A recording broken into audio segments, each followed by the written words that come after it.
22 heures, Madame, Monsieur, bonsoir, bienvenue. Tout de suite, voici les titres de cette édition. Ismaël Omar Guelleh a présidé ce matin à la 21e séance du Conseil des ministres. 12 questions étaient inscrites à l'ordre du jour. Dans l'actualité internationale, après l'échec du Conseil de sécurité, Gaza est au menu de l'Assemblée générale de l'ONU.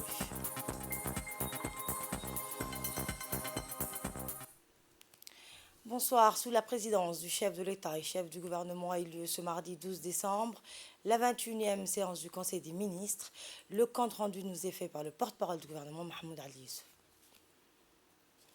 Sous la présidence du chef de l'État, son Excellence M. Ismaël Omar Guelleh, s'est tenue la 21e séance du Conseil des ministres en ce mardi 12 décembre 2023. Était inscrite à l'ordre du jour 12 questions.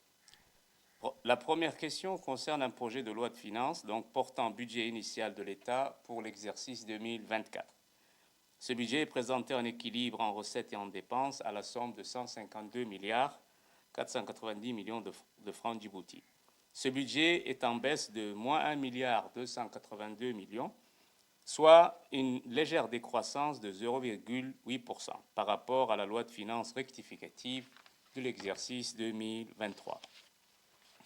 Le budget 2024 est élaboré dans un contexte économique international qui reste marqué par de nombreuses incertitudes et des tensions inflationnistes toujours élevées. Le budget 2024 se caractérise également par une nette amélioration des recettes intérieures et par une légère baisse des dépenses liées essentiellement à une réduction des dépenses courantes. Pour l'exercice 2024, la loi de finances initiale introduit une série de nouvelles mesures novatrices dans un contexte national de reprise de l'activité économique. L'administration fiscale renforcera sa performance et continuera à accroître le recouvrement par le biais d'un contrôle plus rigoureux. Ainsi, ce budget de l'année 2024 compte plusieurs mesures visant à l'extension de l'IMF aux ventes et prestations destinées à l'exportation, l'abrogation de l'exemption de l'impôt minimum forfaitaire pour les sociétés d'économie mixte du secteur pétrolier, détenues majoritairement par l'État, l'extension de l'assujettissement à la TVA des professions libérales, la modification de la taxe sur les titres de transport aérien internationaux et régionaux, la modification des délais de dépôt des déclarations de l'impôt sur les traitements et salaires, la révision des seuils pour l'exercice du droit de transaction par différentes autorités douanières, avec notamment des sanctions renforcées selon les différents types d'infractions. Le présent projet de loi de finances prévoit qu'un accent soit mis sur le respect de la discipline budgétaire, le renforcement du contrôle a priori, la mise en œuvre des réformes structurelles visant à conforter la stabilité du cadre macroéconomique, la poursuite des actions de lutte contre la pauvreté, la promotion de l'inclusion et le développement du capital humain, ainsi que la transformation économique et le renforcement de l'action de l'État. La deuxième question concerne un projet de loi portant adoption des comptes financiers 2022 de l'Institut supérieur des sciences de la santé, plus connu sous l'acronyme de ISSS.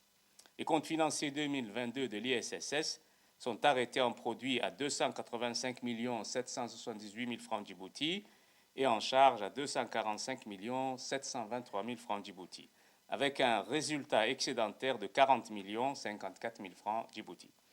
Le résultat pour l'exercice 2024 connaît une hausse liée à la progression des revenus propres, notamment des droits d'inscription, plus de 16,7 millions de francs, des droits de formation continue, plus de 5,8 millions francs, et de la location de l'amphithéâtre, 1,1 million de francs Djibouti. Les charges de l'exercice connaissent une baisse et passent de 271,6 millions francs Djibouti en 2021 à 245 700 000 francs Djibouti en 2022. Cette baisse est liée à la diminution des charges d'exploitation, notamment les achats et charges externes et les charges sociales avec l'arrêt de l'octroi des bourses et une baisse des vacations des enseignants. L'ISSS a réalisé des investissements d'un montant de plus de 9,2 millions de francs Djibouti. La troisième question concerne un projet de loi portant approbation des comptes financiers pour l'exercice 2021 de la Caisse nationale de sécurité sociale, plus connue sous l'acronyme de CNSS. Les comptes financiers de l'exercice 2021 de la CNSS sont arrêtés en produit à 34,1 milliards de francs Djibouti et en charge à 30,5 milliards de francs Djibouti, avec un résultat excédentaire de 3,6 milliards de francs Djibouti. Ce résultat comptable pour l'exercice 2021 connaît une baisse de 14% par rapport à l'exercice 2020, due essentiellement aux impacts de la Covid-19. Pour autant, le total des produits est en progression et s'avère essentiellement constitué des cotisations du régime général, 20,6 milliards de francs Djibouti, du régime particulier des cotisations générales, 20,6 milliards de francs Djibouti, et du régime particulier, 5,1 milliards de francs Djibouti, et des produits financiers à hauteur de 461 millions de francs Djibouti, ainsi que d'autres produits de gestion. En 2021, la CNSS a réalisé des investissements de l'ordre de 2,9 milliards de francs Djibouti. Et réécoutons la seconde partie du compte rendu de cette 21e séance du Conseil des ministres. La question est relative à un projet d'arrêté portant approbation du budget prévisionnel de l'exercice 2024 du Fonds de développement économique de Djibouti. Le budget prévisionnel 2024 du FDED est arrêté en produit à plus de 385 millions de francs Djibouti et en charge à 321 millions de francs Djibouti, avec un résultat bénéficiaire de 63,8 millions francs Djibouti. Les produits provisionnels connaissent une légère baisse. Ils passent ainsi de 387 400 000 francs Djibouti en 2023 à 385 200 000 francs Djibouti en 2024. Les produits sont constitués principalement de la subvention de l'État, des intérêts sur opérations de crédit et des produits de liquidation de l'ex-banque de développement. La baisse des produits est essentiellement liée à l'absence de nouvelles lignes de crédit depuis 2017. Les charges de fonctionnement prévisionnelles connaissent une baisse de 7,6% par rapport au budget précédent 2023. Cette baisse est due à la diminution des charges financières, donc moins 4,6 millions de francs Djibouti. La cinquième question est relative à un projet d'arrêté portant approbation du budget prévisionnel de l'exercice 2024 du Centre de recherche d'information et de production de l'éducation nationale, CRIPEN. Le budget 2024 du CRIPEN est arrêté en charge et en produit à près de 478 millions de francs Djibouti. Ce budget provisionnel connaît une augmentation de plus de 40 millions de francs Djibouti et le budget se décompose en budget de fonctionnement 320 millions de francs Djibouti et en budget d'investissement 158 millions de francs Djibouti. Ce budget 2024 donc, du CRIPEN est destiné donc, à atteindre un certain nombre d'objectifs prioritaires, à savoir l'acquisition de matériel audiovisuel pour la production des émissions télévisées, entre autres. Le CRIPEN a mis à la disposition des différentes structures d'enseignement plus de 989 000 supports didactiques et pédagogiques. La sixième question est relative à un projet d'arrêté portant approbation du budget prévisionnel de l'Office national de l'eau et de l'assainissement de Djibouti, plus connu donc sous l'acronyme d'ONEAD, pour l'exercice 2024. Le budget prévisionnel 2024 de l'ONEAD est arrêté en produit à la somme de 9,5 milliards de francs Djibouti et dégage un résultat bénéficiaire de 19 300 000 francs Djibouti. Le résultat donc prévisionnel de l'exercice est en baisse par rapport à celui de 2023. Les produits de l'exercice connaissent une diminution de moins 307 millions de francs Djibouti. Ils s'élèvent à 9,59 milliards de francs Djibouti en 2024, contre 9,9 milliards en 2023. Les charges prévisionnelles de fonctionnement s'élèvent à 9,57 milliards de francs Djibouti, dont les principaux postes de charges sont les achats, les services extérieurs, les charges de personnel et les charges financières. En 2024, l'ONEAD va réaliser des investissements sur fonds propres de l'ordre de 610 400 000 francs Djibouti destinés à l'acquisition d'équipements de remplacement. La septième question concerne un projet d'arrêté portant approbation du budget prévisionnel pour l'exercice 2024 du Diwan des biens WARF. Le budget prévisionnel pour l'exercice 2024 du Diwan est présenté en recettes à 580 millions de francs Djibouti et en dépenses à 570 millions de francs Djibouti, avec un résultat net excédentaire de 10 millions de francs Djibouti. Les produits de l'exercice connaissent une augmentation en 2024 et sont constitués des revenus des loyers qui sont en progression, plus de 17%, et des revenus des redevances cimetières. Les principaux postes de dépenses sont les achats, les charges extérieures et les autres services extérieurs. Le Diwan compte réaliser des investissements d'un montant de 77 900 000 francs Djibouti. L'État a mis à sa disposition un terrain de 200 hectares à Chebeley pour la création d'un nouveau cimetière. La 8e question concerne un projet d'arrêté portant approbation et rendant exécutoire le budget prévisionnel pour l'exercice 2024 de l'Agence djiboutienne du développement social, plus connue donc sous l'acronyme de ADDS.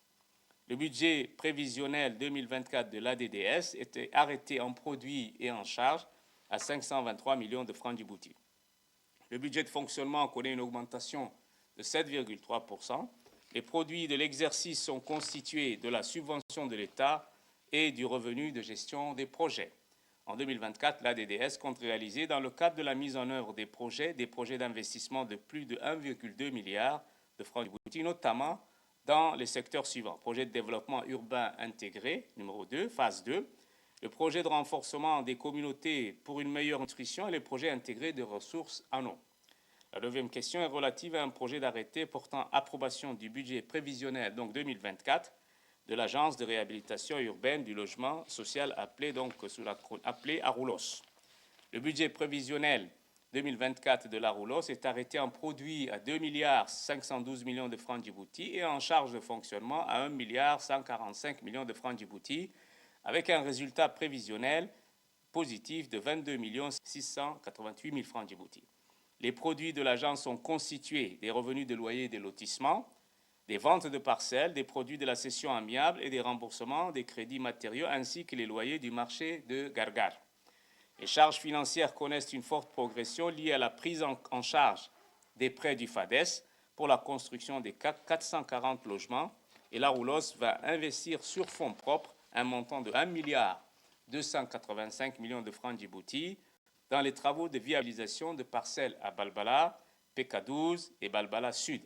Les investissements de l'ordre de plus de 5,8 milliards concernent la poursuite du projet de 440 appartements, le projet de construction de 520 appartements au PK12 Nord et le projet de construction de 500 logements chinois et le projet de résorption des bidonvilles, plus communément connus sous l'appellation zéro bidonville. La 10e question est relative à un projet d'arrêté portant approbation du budget provisionnel pour l'exercice 2024 de la Société immobilière et d'aménagement foncier, connue sous l'acronyme SIAF. Le budget de la SIAF pour 2024 est présenté en produit à 3 937 millions de francs djibouti et en charge à 3 809 000 francs djibouti, 3 809 millions de francs djibouti, avec un résultat prévisionnel escompté de 127 791 000 francs djibouti. En 2024, la société immobilière va réaliser, dans le cadre de la mise en œuvre des projets immobiliers, des investissements sur fonds propres de 2,6 milliards de francs djibouti. Ces investissements portent sur les travaux de viabilisation de la phase 2 de Nagad et la promotion immobilière des résidences pavillonnaires. La 11e question concerne un projet d'arrêté portant approbation du budget prévisionnel de la RTD pour l'exercice 2024. Le budget 2024 de la RTD est présenté en équilibre en recettes et en dépenses à 1 629 millions de francs djibouti. Les recettes de la RTD en 2024 sont constituées des produits publicitaires, des revenus, des prestations de fréquence et autres services et de la subvention de l'État. La 12e question est relative à un projet d'arrêté portant adoption du budget prévisionnel 2024 de l'Imprimerie nationale de Djibouti. Ce budget 2024 de l'Imprimerie nationale est présenté en produit à 559 millions de francs djibouti avec un résultat bénéficiaire de 24 millions. L'imprimerie prévoit une augmentation des revenus de la vente d'imprimés aux établissements publics grâce à l'application effective des mesures d'exclusivité qui lui ont été octroyées. Dans le reste de l'actualité, la ministre de la Femme et de la Famille, Mouna Ousmane Aden, a participé hier à une réunion virtuelle par vidéoconférence de la célébration donc, du 75e anniversaire de la Déclaration universelle des droits de l'homme. Le thème retenu cette année était une Afrique engagée dans la promotion de la participation des femmes à la vie publique et politique. Cet événement a été co-organisé par le Togo, le Botswana, la République de Djibouti, la Namibie, le Sénégal et le Rwanda. La promotion du statut de la femme et le renforcement de leur leadership est une nécessité pour le développement et la prospérité du continent. La ministre de la Femme et de la Famille a, dans son intervention, évoqué la situation des femmes djiboutiennes à la question relative à leur participation à la vie politique et le rôle crucial dans la vie publique, ainsi que les avancées réalisées. Voici un extrait de son discours. De participer à ce débat réflexion sur cette question. Djibouti voudrait parler de la place de la femme dans la politique, la vie publique et politique. Donc hier, la communauté internationale a célébré les 75 ans de l'anniversaire de la Déclaration des droits de l'homme sous le thème de la dignité, liberté et justice pour tous. Ce sont autant de valeurs auxquelles nous adhérons tous, notamment les femmes, qui ressentent plus que d'autres l'impact de leur absence. Je voudrais ici parler des femmes africaines qui, malgré les preuves démontrées de leur capacité à être des agents de changement, des défenseurs de la paix et de la dignité et des promotrices du développement durable, demeurent insuffisamment représentées dans les sphères politiques et particulièrement dans les postes de responsabilité administrative ou élective.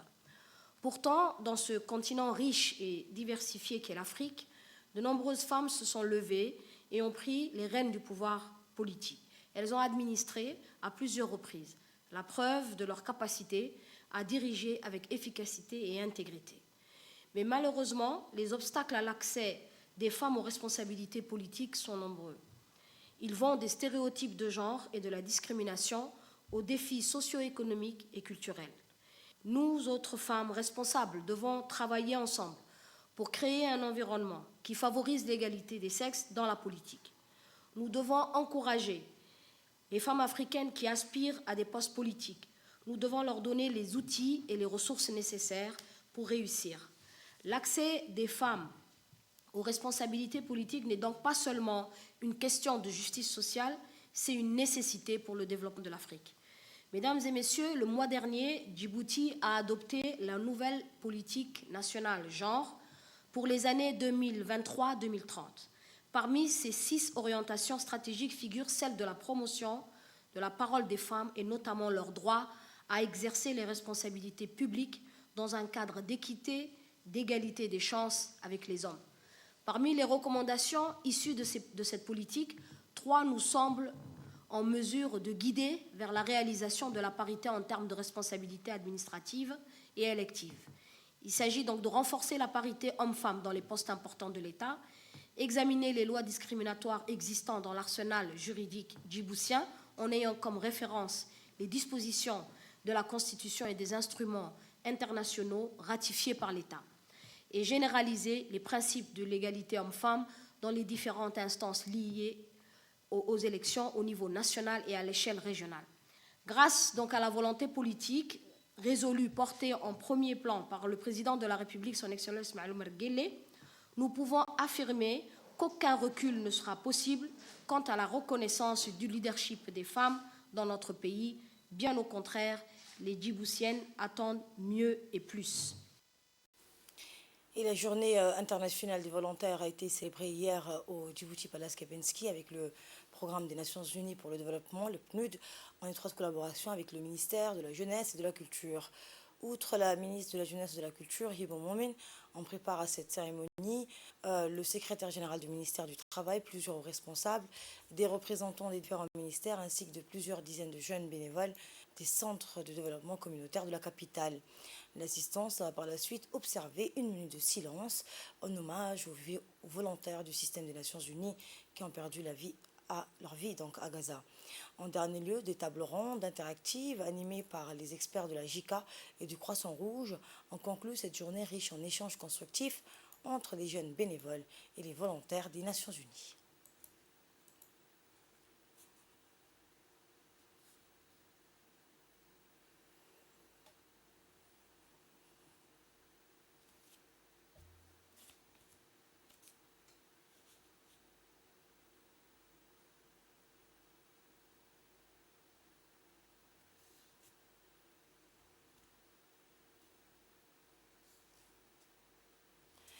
Prenons la parole. Le représentant du coordinateur des systèmes des Nations Unies, Halbi Omar Shirdan, a souligné l'importance que révèle le volontariat pour relever les défis de la formation professionnelle, de l'employabilité et de la lutte contre le chômage des jeunes. On l'écoute.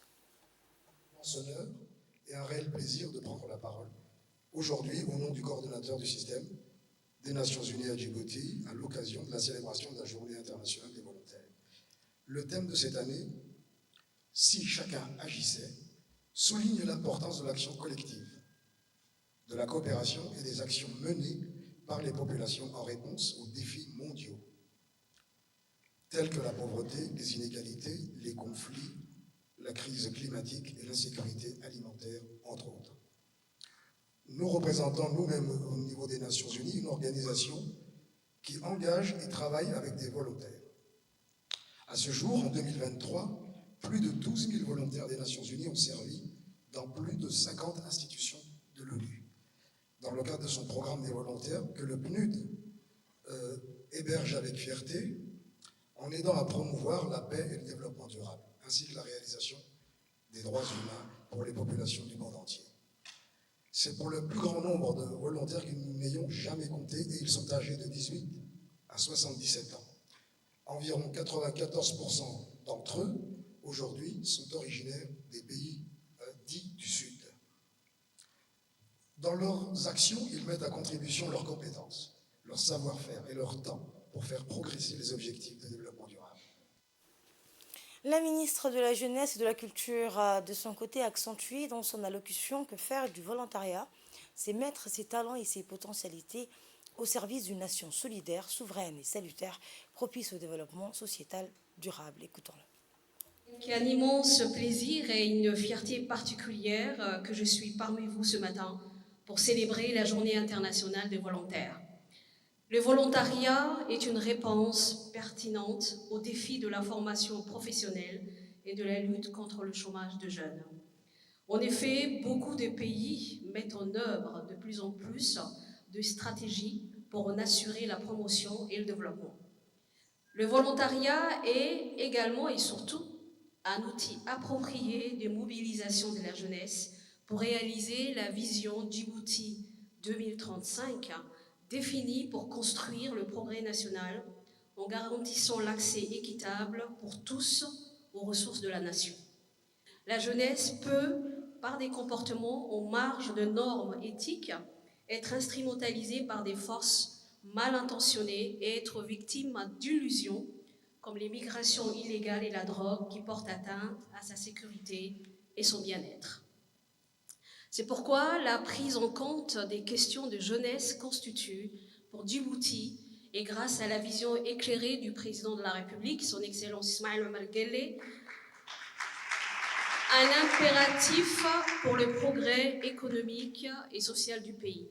Rappelons à cet effet que la Charte africaine de la jeunesse proclame dans son préambule que la jeunesse représente un partenaire et un atout incontournable pour le développement durable, la paix, la prospérité de l'Afrique, avec une contribution au développement présent et futur. Rappelons également que Djibouti a signé les conventions des Nations Unies sur le volontariat et adhère aux différentes stratégies onusiennes pour son développement dans tous les pays membres. Le ministère en charge de la jeunesse que nous sommes, et conformément à ses attributions, va mettre en place le corps national des volontaires djiboutiens, et je vous assure, c'est un plaisir et une vraie fierté. Également, le volontariat serait une réaction fort appropriée pour offrir aux jeunes des intégrations socio-économiques et surtout de se sentir utiles à la nation. Enfin, je ne pourrais finir mon allocution sans avoir une pensée profonde pour la Palestine et de saluer les différents programmes de solidarité djiboutienne mis en place après l'appel solennel du président de la République et particulièrement lors de la journée nationale et africaine du 1er novembre 2023. Je remercie les partenaires pour la semaine de volontariat dédiée à la solidarité à la Palestine et toutes les institutions qui ont accueilli la caravane de sensibilisation constituée à cette occasion. Donc je dirais aujourd'hui, vive le volontariat. Marrakech a récemment accueilli le sommet des PME arabes 2023 au Palais des Congrès sous le thème de la résilience à la prospérité. Organisé sur 3 jours, cet événement a rassemblé 3000 participants allant des entrepreneurs aux investisseurs, des politiciens aux journalistes dans le but de stimuler la croissance des petites et moyennes entreprises face aux défis posés par la pandémie de la Covid-19 et les obstacles économiques. Sous le patronage du gouvernement marocain et avec le soutien de Sa Majesté le roi Mohammed VI, ce sommet a constitué le plus grand rassemblement des PME dans la région arabe. L'édition 2023, tenue à Marrakech, fait suite au succès du premier sommet organisé en Jordanie en 2022 et cherche à capitaliser sur cet élan pour créer un environnement propice au développement des PME. L'événement a attiré une délégation importante de la République de Djibouti, conduite par la secrétaire d'État aux investissements, Mme Safia Mohamed Ali. Objectif, créer une plateforme annuelle pour autonomiser les PME dans la région arabe et au-delà, s'alignant sur les objectifs de développement durable régionaux et en promouvant le développement humain durable, en particulier chez les jeunes et chez les femmes. L'Organisation internationale de la migration forme des journalistes sur la migration. Les professionnels des médias du pays ont été formés hier sur la question de la migration hier au Sheraton Hotel. Cette séance de formation, dirigée par le secrétaire général du ministère de la Communication et Bachar Al-Amin, chargé du programme de l'OIM. La migration est le fait de changer de domicile pour une durée longue ou définitive. Et elle est l'une des modalités de la mobilité. La migration extra-continentale devient plus récurrente vers l'Europe, vers l'Asie, vers l'Australie et vers l'Amérique. Une migration humaine est un déplacement de lieu de vie d'individus et les statistiques officielles évaluent entre 185 et 192 millions le nombre de migrants. Va permettre en tout cas aux participants ici de se doter des informations et outils nécessaires afin de couvrir de façon éthique les thèmes de la migration. Dans une semaine exactement, le monde entier va célébrer la Journée internationale des migrants qui, chaque année, est l'occasion de mettre en avant le sujet des migrations auprès du grand public.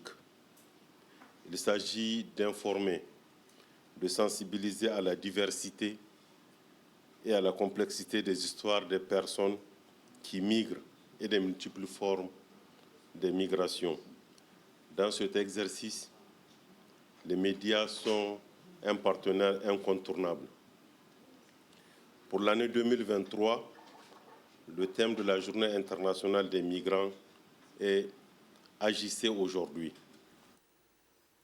Et l'objectif donc de cette séance de formation était de renforcer les capacités des professionnels des médias à travailler avec les parties prenantes sur la migration. Écoutons un extrait du discours du secrétaire général du ministère de la Communication, M.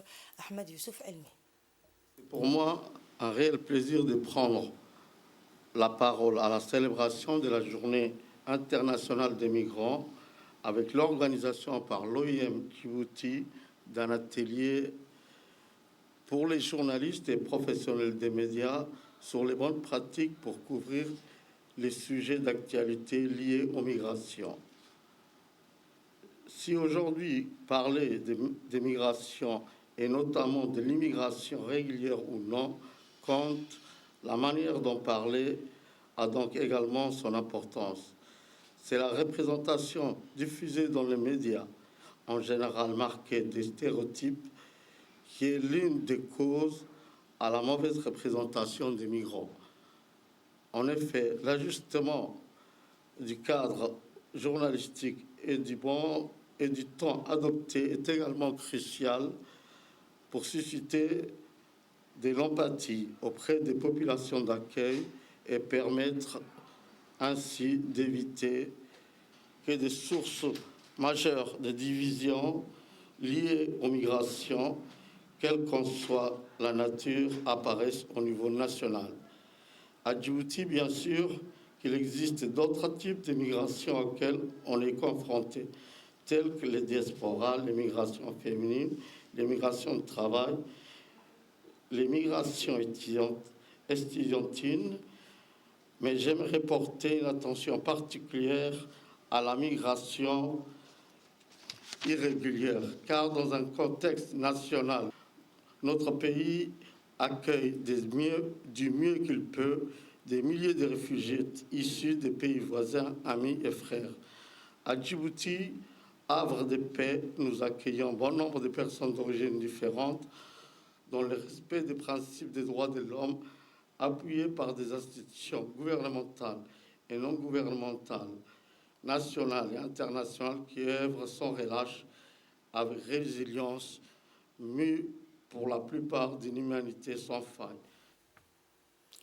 Le préfet de la ville d'Ali Sebiye, Abdelmalik Mohamed Benoïta, accompagné du président du conseil régional, a visité la PME Jib Cray, la petite et moyenne entreprise de fabrique de craie de toutes les couleurs, de stylos et des balais de toutes sortes, se développe avec le temps.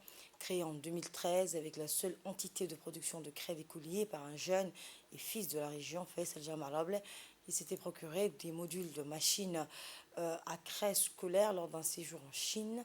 Le client principal de la production est donc autre que le ministère de l'Éducation nationale et de la formation professionnelle qui favorise la production nationale en matière d'achat de craie. Choix pragmatique et a opté pour l'assurance de la viabilité de cette PME nationale, d'autant plus que sa production de craie n'a rien à envier comparée à celle importée autrefois. Une année après la mise en œuvre de l'unité de production de craie, une autre structure de fabrication de stylos de qualité a été montée en 2014.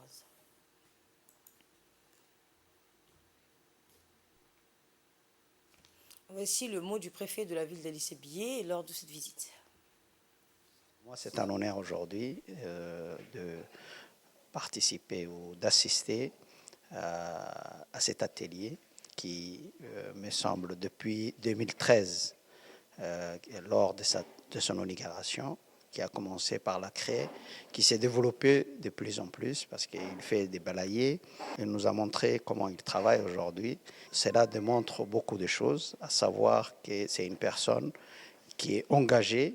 Si cet atelier a pu tenir depuis 2010, ça veut dire que cela prouve l'engagement, l'abnégation de son propriétaire. Donc nous encourageons l'initiateur de ce projet qui a commencé par peu et aujourd'hui qui a pu se développer, certainement avec d'autres moyens, d'autres appuis. Et le fait qu'il puisse réaliser ces projets ici à Ali Sebiye, c'est une chose positive. Il répond aussi aux doléances de la population, parce qu'en recrutant des Assadjog ici même, c'est l'entrepreneurial, comme le président de la République l'a évoqué. Il veut que les jeunes entreprennent et il est la preuve de cette jeunesse. Nous encourageons d'autres jeunes à prendre ces risques.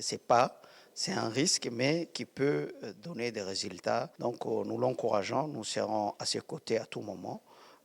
L'État soutient énormément des initiateurs dans ces cadres. L'autre point que je viens de voir aussi, on est dans la période de COP28, c'est aussi l'énergie verte. L'énergie verte, aujourd'hui, nous a montré aussi qu'il a ramené de produits solaires et c'est une très bonne initiative. L'Assemblée générale de l'ONU doit se prononcer sur une résolution exigeant un cessez-le-feu humanitaire immédiat dans la bande de Gaza, un texte non contraignant qui a toutes les chances de passer. Un projet de texte réclamant ce cessez-le-feu humanitaire s'est heurté vendredi au Conseil de sécurité à un veto des États-Unis.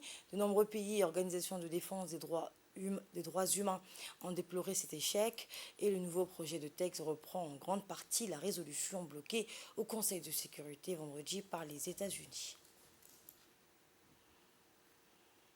C'est la fin de cette édition de la rédaction. Merci de votre aimable attention. Le programme continue sur Télé Djibouti. Restez avec nous.